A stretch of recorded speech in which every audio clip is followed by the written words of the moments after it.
একটা মুহূর্ত আর জীবন মৃত্যুর মাঝখানে ৭১টি প্রাণ।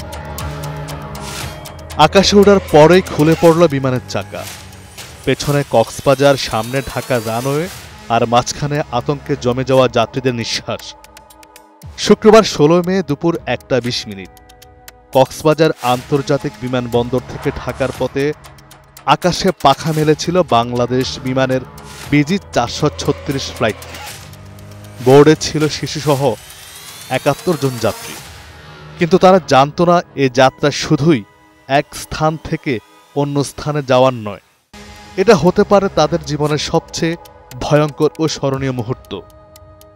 বিমানের চাকা খুলে নিচে পড়ে গেছে, এই সংবাদ মুহূর্তেই হজম করার মতো নয়, তবে সেটাই বাস্তব। রানওয়ে ছাড়ার সঙ্গে সঙ্গেই পেছনের একটি চাকা বিচ্ছিন্ন হয়ে আশ্রয় পড়ে মাটিতে। বিমান তখন মাঝ আকাশে। পাইলট বার্তা পাঠালেন ঢাকার হযরত শাহজালাল আন্তর্জাতিক বিমানবন্দরে। সঙ্গে সঙ্গে প্রস্তুত করা হলো ফায়ার সার্ভিস, মেডিকেল ইউনিট, জরুরি অবতরণের সকল প্রক্রিয়া।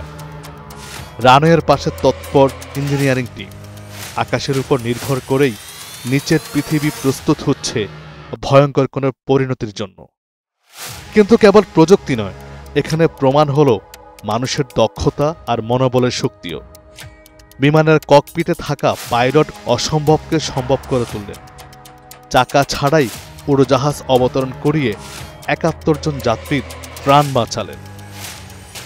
ফ্লাইট সেফটি বিভাগ বলেছে, হ্যাঁ, এমন ল্যান্ডিং সম্ভব, কিন্তু সেটা অলৌকিক আর চূড়ান্ত দক্ষতা ছাড়া অসম্ভব।